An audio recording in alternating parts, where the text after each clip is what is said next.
παράγοντας. С радостью вас принимаю. Το σεβασμό μας και τη μετάλλια μας.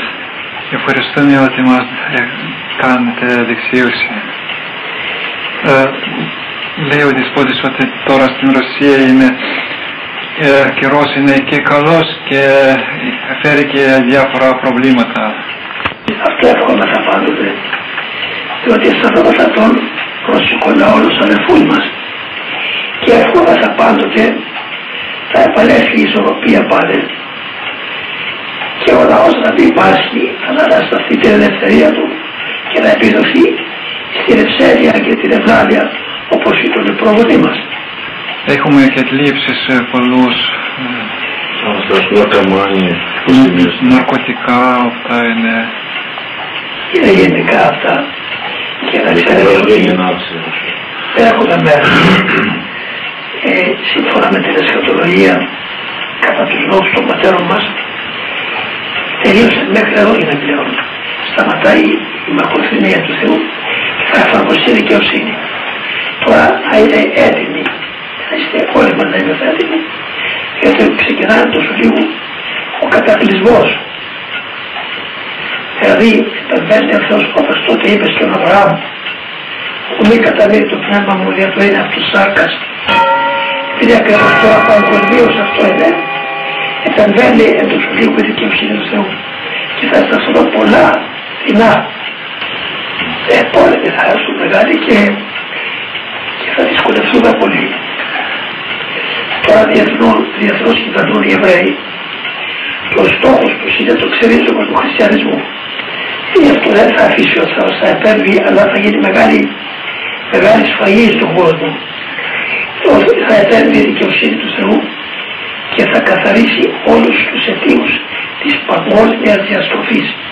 Και γι' αυτό αν εμείς δεν θα χάσουμε το θάρρος μας, μπορεί να δοκιμάσουμε θλίψεις, αλλά θα δεν μας αποδείξει από την ευσέβεια μας. Άλλωστε θλίψεις δεν πέρασαν στο παρελθόν όλοι οι προγονείς μας. Δώσαμε εκατομμύρια μαρτύρων προγονητών. Όλοι λοιπόν με την προσευχή μας και με την πίστη μας στην πρόνοια του Θεού προσδοκούμε πάλι την Ανάσταση μας.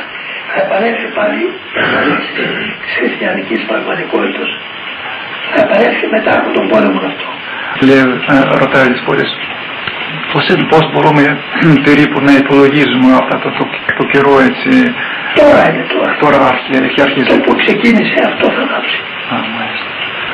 Λέει ο Δεσπότης ότι στην Ρωσία σε πολλά μέρη μυροβλητούνται εικόνες και σε ένα εικόνη του Δεσπότη του Χριστού πάει και αίμα από το κεφάλι. Και εδώ στην Ελλάδα πολύ. Κάθε μέρα του κλαίει ο Χριστός. Παναγία κλαίει. Λέει ο Δεσπότης ότι ήταν και οι μάρτυρες, είδε την εικόνα του Χριστού που είναι βγάζει το αίμα από το κεφάλι και έκαναν και ερευνήσεις και είναι πράγματι είναι ανθρώπινο αίμα και έτσι και πώς το λένε και έστρεξη το ανθρώπινο αίμα είναι. Είναι σημείο τώρα ότι ακριβώς μας ειδοποιεί η πρόνοια του Θεού ότι έφτασαν η ώρα των δεινών. Να είμαστε έτοιμοι. Τώρα το ξεκίνημα θα το κάνουν οι Εβραίοι. Αυτοί που λέγονται Αμερικάνοι δεν υπάρχουν. Αμερική χώρα υπάρχει. Αλλά οι κάτοικοι της Αμερικής είναι όλοι Εβραίοι. Αυτοί τώρα ερεθίζουν, φοβούνται πολύ την ανόρθωση του ρωσικού λαού αλλά και την επίδοση του ελληνισμού. Γιατί εμείς κρατούμε την ευσέβεια και κρατούμε τον Θεό μαζί μας. Ο διάβολος που είναι μαζί τους αυτούς τους ερεθίζει, ξεριζώσει τον ελληνισμό, γιατί αυτοί κρατούν τον Θεό και τότε θα μπορούμε να κάνουμε ό,τι θέλουμε. Εμείς τα ξέρουμε αυτά, τα μάθουμε. Λοιπόν τώρα θα κινηθούν οι Εβραίοι και θα ερεθίσουν τους Τούρκους να εισβάλλουν στην Ελλάδα. Οι Τούρκοι θα μπουν στην Ελλάδα γιατί δεν έχουμε κυβέρνηση έτσι. Όταν θα αρχίσουν τα δεινά, τότε θα κινηθεί η Ρωσία επίτηδες για να προλάβει. Τότε θα κατέβει η Ρωσία εδώ να σπρώξει πίσω τους Τούρκους. Θα γυρίσει και προς τα μέρη της Παλαιστίνης. Τότε θα φοβηθούν οι Αμερικάνοι μήπως η Ρωσία ενωθεί με την Ελλάδα και ενισχύσει τον χριστιανισμό. Και γι' αυτό τότε θα κινηθούν οι Αμερικάνοι, θέλοντας μισθοφόρους. Οι Ιάπωνες από τη Μανζουρία, ξέρω εγώ, θα έρθουν κατά εδώ για να αναχαιτήσουν τη Ρωσία. Θα κινηθεί μαζί και η Ευρώπη, το ΝΑΤΟ. Τώρα είναι η ώρα που θα επέμβει η δικαιοσύνη του Θεού. Η Ρωσία θα θελήσει να κρατήσει τα στενά, αλλά δεν θα μπορέσει. Θα αναγκαστούν να οπισθοχωρήσουν. Τότε θα τους μαζέψει η οργή του Θεού όλους στην περιφέρεια του Βυζαντίου.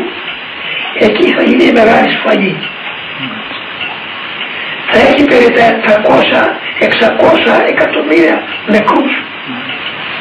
Σε αυτή την ακαταστασία θα συμβάλλει πάρα πολύ το Βατικανό. Και τώρα ακριβώς το Βατικανό θα ξεριζωθεί. Διαπαντός. Ούτε ιδέα θα μείνει, ούτε τόπος. Ρωτάει ο Δεσπόης, έχουμε τώρα το...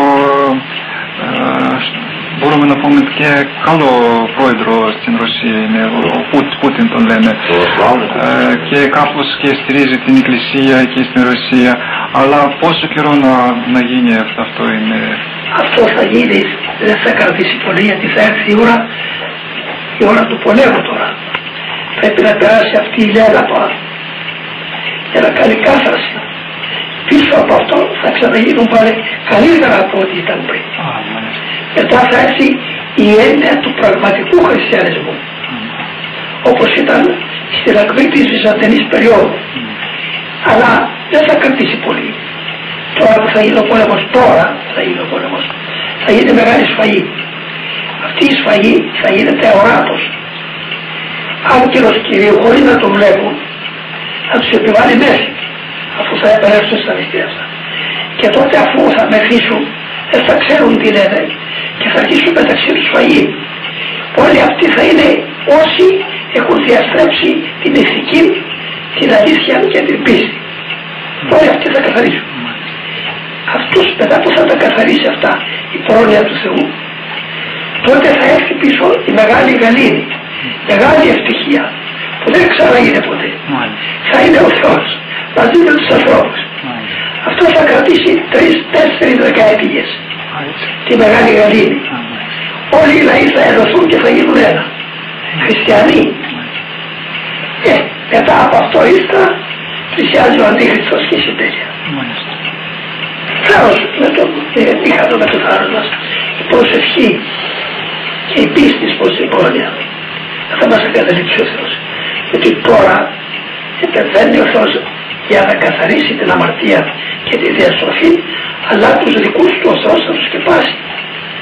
Αν είχαν το θάρρος τους, λίγο θα δυσκολευτούν.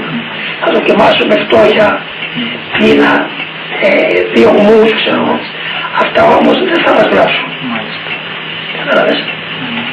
Αυτή η κατηρία υποβολή μας είναι αυτή ακριβώς που εγγυάται, που θα φέρει ύστερα την ευτυχία. Να κρατήσουν την πίστη τους εκεί, το λαό τους κοντά στα Θεία Μεσσία, στην προσευχή. Περισσότερο από όλα η προσευχή. Το λαό στην μετάνοια και στην προσευχή.